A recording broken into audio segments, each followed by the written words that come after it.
So in today's class from chapter number 2 we take one more topic that is known as dielectric here. So dielectric is a new word for us, but this is not a different material here.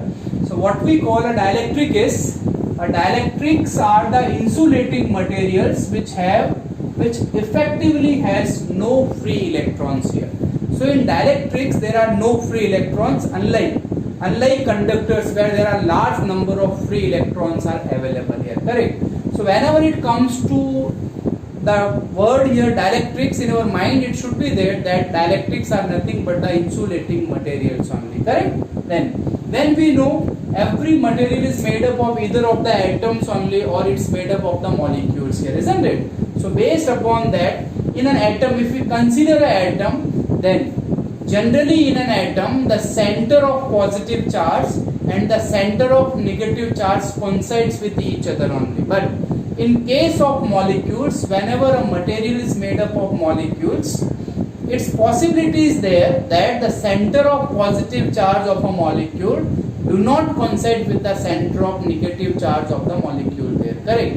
So based upon that, whether in a molecule the center of positive charge coincides with the center of negative charge or not, we can classify the dielectrics into two types here, correct? So when it comes to types of the dielectric, let me tell you that dielectrics may be defined or can be categorized into two types here. And one is known as non-polar dielectric.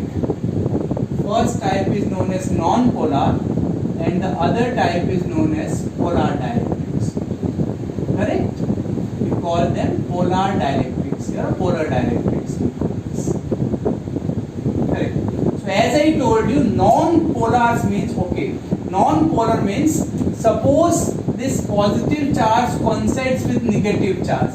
So we say, we have studied in this previous topics there that whenever two charges of equal magnitude and opposite sign are separated by a certain distance, they form an electric dipole, correct? So an electric dipole is an assembly of two charges of same magnitude and opposite sign. Okay, so similarly here the word polar or polar we call this means this is taken from poles only, and poles is obviously electric dipoles here. So we say it's non-polar dielectrics here. It means here the dielectrics in a single molecule or the atom here, the center of positive charge will coincide with center of negative charge of individual atom or molecule here. So there will be no poles formed here, hence there will be no electric dipoles formed and the net electric dipole moment will be zero here, correct? So the non-polar dielectrics are those in which each atom, in each atoms or molecule, you can say, in each atoms or molecules, center of positive charge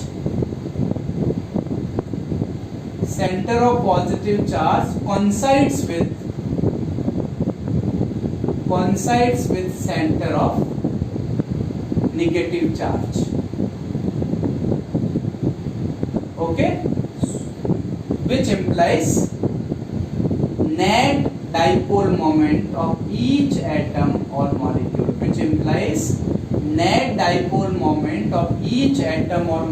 is zero here. So non-polar dielectrics are those in which center of positive charge in each atom or molecule, center of positive charge coincides with the center of negative charge here, and as a result when positive and negative charge coincides, the distance between them becomes zero. There no dipoles can be formed, hence their net dipole moment will be zero. Okay, so this can be symbol wise. If you draw the symbol for this, symbol wise the non-polar dielectrics can be shown by this one, plus minus, plus minus, plus minus. We show them by this only, correct? So we say, since for each molecule, for one molecule's dipole moment is zero, so for all the molecules taken together, for the whole dielectric here, net dipole moment per unit volume in any volume, okay? So net dipole moment per unit volume for this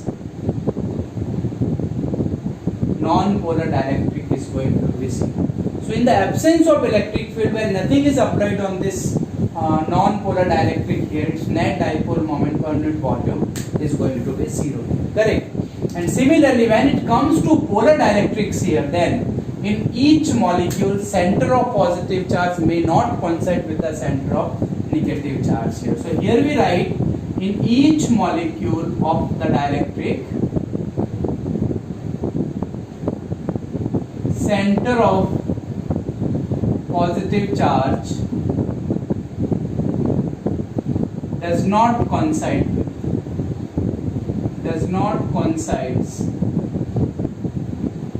with center of negative charge.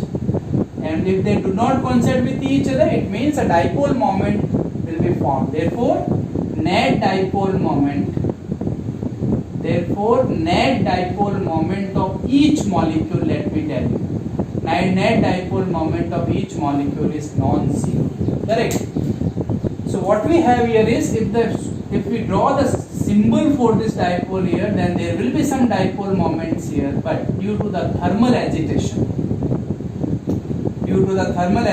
here, the dipoles will be so randomly oriented, that is, in a given volume means which consists of more than thousands molecules here, correct? The net dipole moment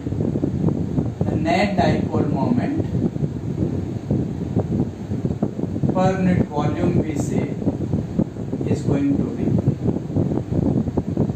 it's also going to be 0, because they are so randomly oriented here, molecules here, that in the absence of electric field, when nothing is applied across the non-polar or polar dielectrics here, then, so in either case what we get is, whether it is non-polar dielectric or the polar dielectric here, there is no dipole moment of the each molecule or the atom here, so dipole moment is certainly going to be 0. Here each molecule does have its own electric dipole moment, but due to thermal agitation, the dipoles are so randomly oriented that in a given volume which consists of more than thousands of molecules, the net dipole moment per unit volume is going to be 0 here. So in the absence of electric field, whether it's a non-polar dielectric or a polar dielectric, net dipole moment per unit volume in a given volume per unit volume is going to be 0. Correct? So this is what we have about the types of the polar and non-polar dielectrics. Then we take, when the non-polar and the polar dielectrics are placed in external electric field, then what will be the modification in the arrangement of the molecules or the dipoles. Correct? So that we take in the next topic. So the next we take is behavior of dielectric in external electric field. That we take behavior of dielectric in external electric field.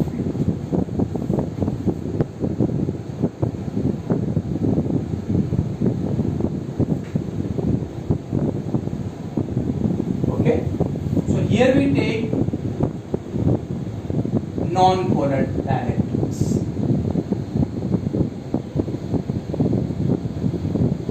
And here I take polar dielectrics. Simultaneously we will study both of them. So non-polar and polar dielectrics. Correct? So what happens is, whenever, say this is the external electric field I apply here, this is the external electric field in which a non-polar dielectric is placed.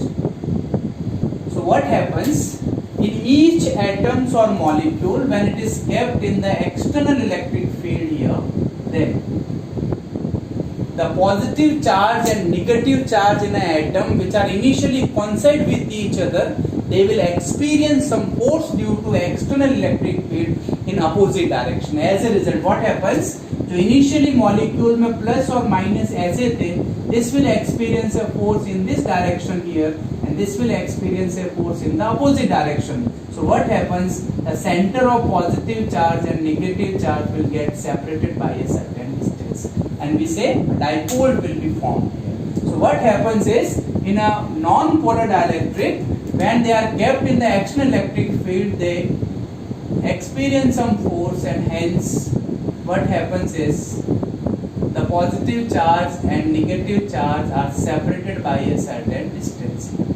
So the dipoles which are initially no dipoles were there, now some dipoles are formed in the non-polar dielectric. Correct? So these dipoles which are because of the external electric field applied here, let me denote the external electric field by E naught. Okay? So external electric field, we denote this by E naught here.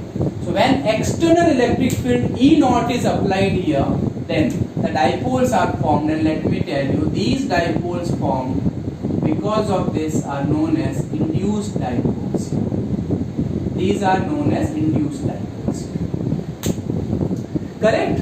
So again, and in polar dielectrics what happens is, whenever this is again kept in the external electric field here, the polar dielectric, which are already have some poles only. Correct? So in polar dielectrics what happens is, again it is applied or is kept under the effect of the external electric field. Then I tell you, a polar dielectric, there was some electric dipole, but they were so randomly oriented here, all were in the random orientation position here.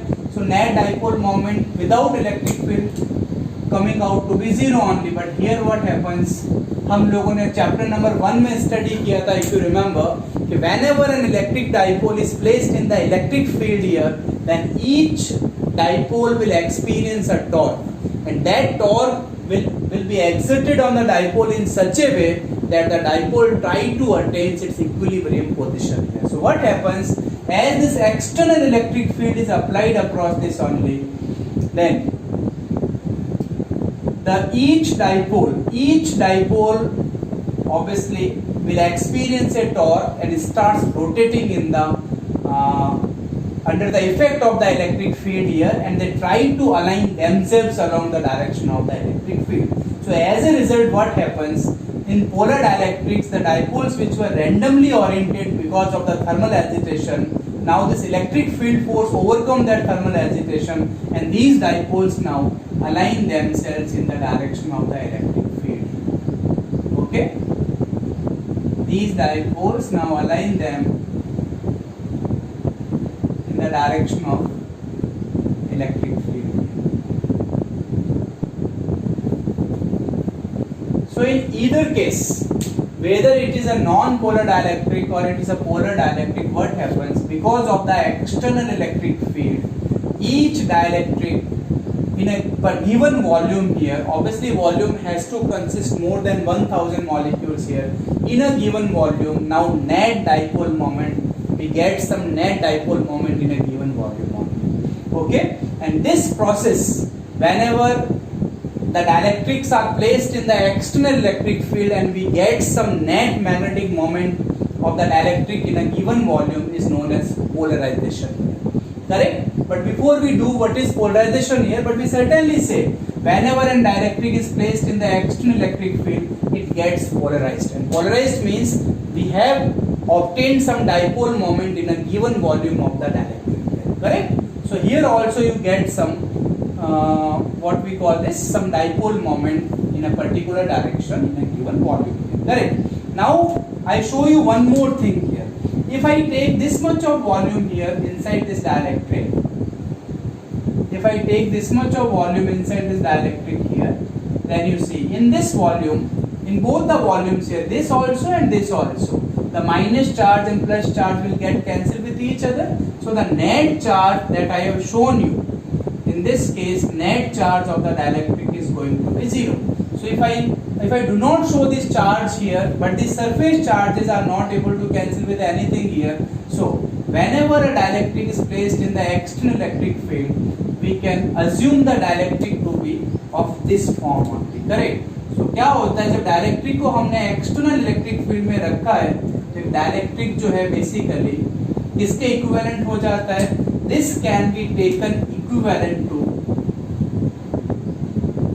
a material having charges on its surface minus, and this we are having only here plus. Correct? Similarly, whether it is a polar dielectric also, the conditions are going to be same here.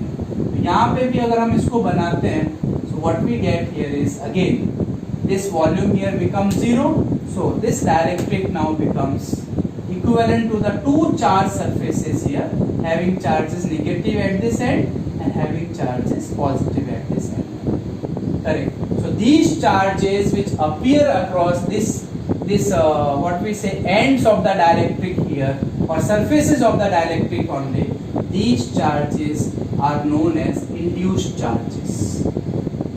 These charges are known as induced charges. Correct? So similarly, these charges which appears here is known as induced charges.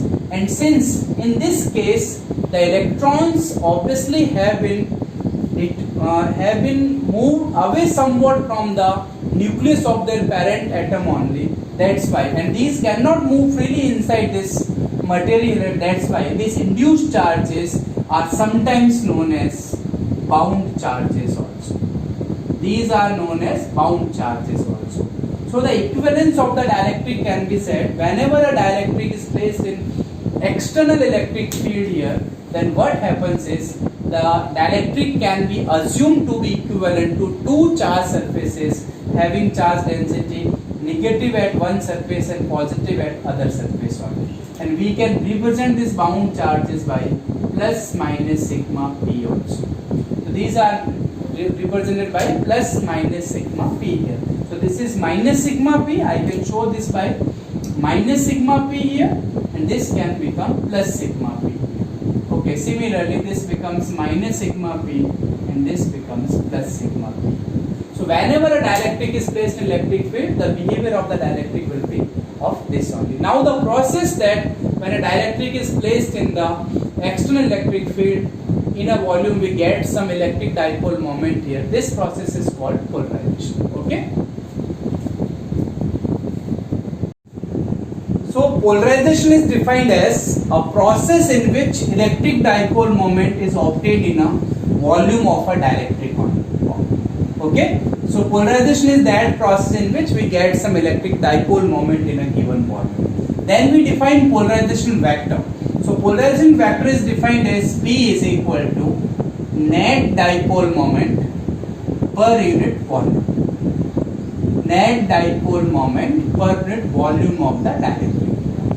So this becomes P net upon volume. We call this. Okay, and the magnitude of this polarization vector, is sometimes known as polarization also. Okay, is sometimes known as polarization also. Or we do not write it's polarization. Also, one more relation we can write here for a homogeneous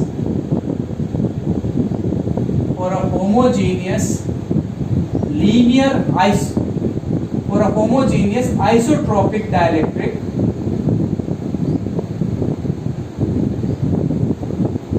we can write polarization vector is directly proportional to the external electric field applied here, and this P is equal to, when we remove this proportionality sign, we put a constant here. This constant is called as chi E here, where chi is a constant known as electrical susceptibility of the material.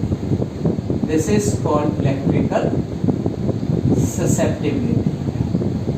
Simple.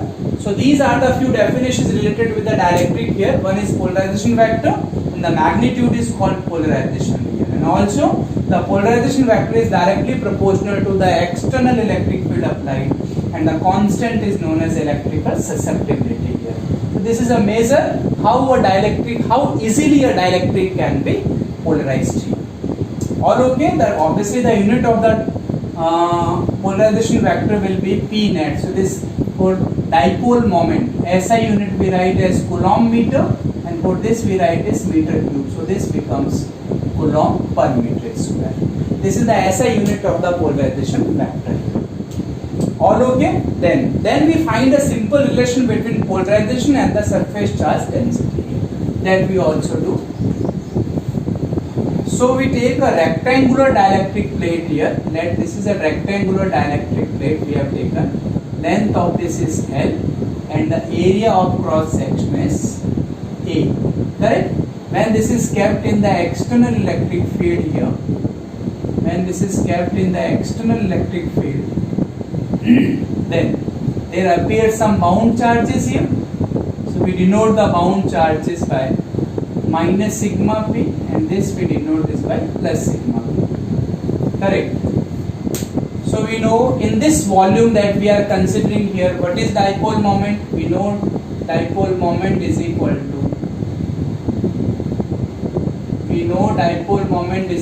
to, it's q into distance between the two charges here. Correct? This is dipole moment here. So here charge is equal to charge. You know, for the surface charge density we have, if you remember, surface charge density, the concept is, for surface charge density we write sigma is equal to q upon a. So q will be is equal to sigma into a. So this becomes sigma p into a. Hence the dipole moment will become, therefore dipole moment will become is equal to q into L, that is sigma p into a, and L is the length. Okay. Then what is polarization here? Then we have just done the polarization is equal to dipole moment upon volume. So polarization becomes is equal to dipole moment upon volume here. So dipole moment is sigma p a into L, and for the sheet, this is rectangular we have taken here, so its volume will be a into L. So we write this to be is equal to sigma p. So the magnitude wise polarization is simply equal to the bound surface charge density here. This is relation between polarization and the bound surface charge density. Correct? So this is very simple relation, that P is equal to sigma P. So you do remember this also, how to get this relation between this one. Correct? Then we have the next topic, how the electric field gets modified in the dielectric here. So that we take under the heading that is known as modification of electric field in a dielectric. Correct? So this topic we take is modification of electric field in a dielectric when placed in external electric field, and this is very important topic.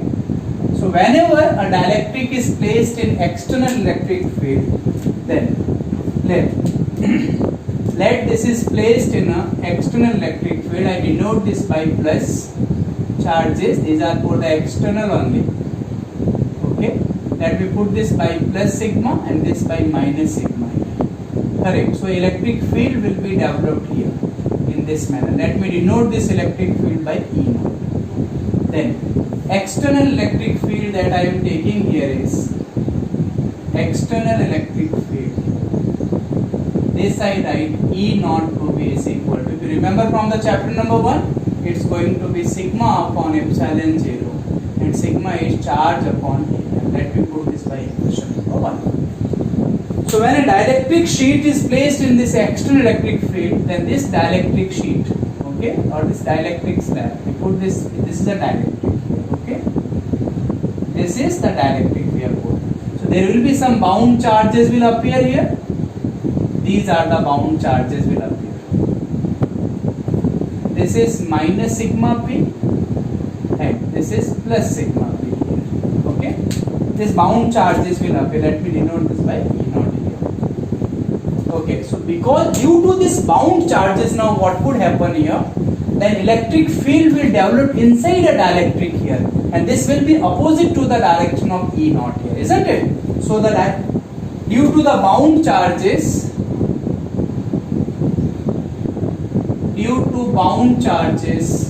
why these are bound? Because they have a shift from the electrons have a shift from the parent atom, but they are not able to become free from the parent atom only. So due to the bound charges, electric field developed inside the dielectric here, and that electric field will be directed in this direction here, okay. this will be the new electric field. Let me denote this by EP. So this EP will be is equal to this, if it is sigma upon epsilon 0, this will be is equal to sigma P upon epsilon 0, and this will be opposite to the direction of electric field, the external electric field. So these two electric fields, now what happens, they are in opposite of each other only. So the electric field inside a dielectric will be the subtraction of the two electric field here. Therefore, net electric field inside the dielectric, both being in the opposite direction. So net electric field inside the dielectric, this will be E is equal to, first I write this in terms of vector form only, then I write the magnitude here. So this will be is equal to, so the magnitude of the electric field will be E is equal to its E naught minus E. This is equation number 3, and this will be along the direction of external electric field applied. So if I show only the electric field inside the dielectric, then what happens is, inside this dielectric, when it is placed here in the external electric field, then an electric field will be developed in this direction only. This will be the electric field inside the dielectric, and this is the external electric field E naught. So E will be along the direction of external electric field. Okay. So hence we say inside a dielectric, electric field will be decreased here. Correct? So by decreased by what amount here? Here we put a constant now. So that is the result is electric field inside dielectric. Electric field inside dielectric decreases. Why does it decrease? Because the electric field due to bound charges is in opposite direction to the electric field of the external electric field only, we can see. So it decreases. Okay. So if we define a constant K here, then I can write here, that is I can write E is equal to E naught upon K. That is electric field will be some 1 upon K times the external electric field, where K has to be greater than 1. And here K is called a constant. We call this as dielectric constant. This is called dielectric constant. So electric field inside a dielectric decreases, and it will be is equal to E naught upon K. Then you remember, for vacuum there will be no polarization, or the air we take equivalent to this, K is equal to 1. For matter, once again I tell you, K will be is equal to infinity, and for other medium, for all other medium, this K lies between 1 and the infinity. So this is how we write this dielectric constant here. Okay. So this is how we can put, why does electric field inside a dielectric decreases? Because electric field due to bound charges opposes the external electric field. Then what is the charge induced on the dielectric surface, is it, that we can also calculate here. Okay, so that may be put under the heading of magnitude of induced charges. So what is magnitude of induced charges? That we can also do now. So magnitude of induced charges, that is, we denote that by QP. So from equation number 3 you take E is equal to its E naught minus E. Okay. So E is equal to, I take E naught upon K. For E naught I take E naught on, and for EP I take at the moment I take this as EP on. Correct? So what can I write now? I can take EP to be is equal to E naught minus E naught upon K only, isn't it? So this becomes EP is equal to its E naught into 1 minus 1 upon K. So what is EP? It's sigma upon epsilon 0, and its sigma upon epsilon 0 is E naught. So this is 1 upon 1 upon. So this is the formula for induced charge density on the two plates of the two surfaces of the dielectric. First relation, okay. Also, you can put this by charges here. So this becomes QP upon A. This becomes Q upon A. 1 minus 1 upon A. So here A will get cancelled with A. So this is QP is equal to Q into 1 minus 1 upon A. This is the magnitude of induced charges here on the dielectric surface here. So this is the expression for the magnitude of induced charges here. Also, if the external electric field applied across the dielectric becomes very high, that the electron are detached from the parent atom here, in that case the dielectric will become conductor here, and that process is known as dielectric breakdown. Correct? That process is known as dielectric breakdown. So since we are studying dielectric here, we take this topic as well. So I write dielectric breakdown.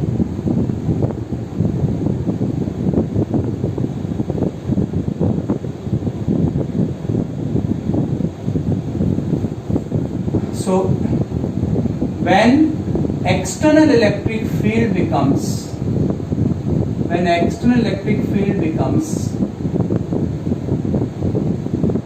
very high, such that outer electrons are detached from their parent atom,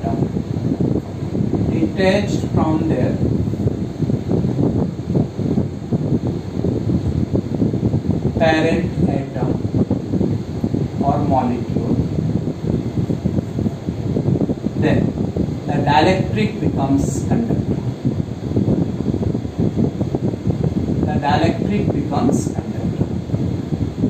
Okay, so sometimes the dielectric may become conductor also if the electric field becomes very high. Okay, and the minimum electric field at which this breakdown occurs is called dielectric strength.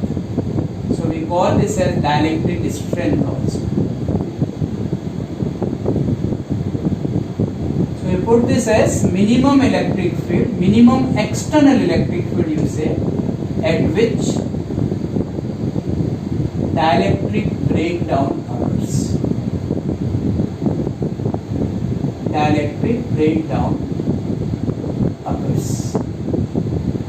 Okay, that is known as dielectric strength. And for reasons of safety, what we have is,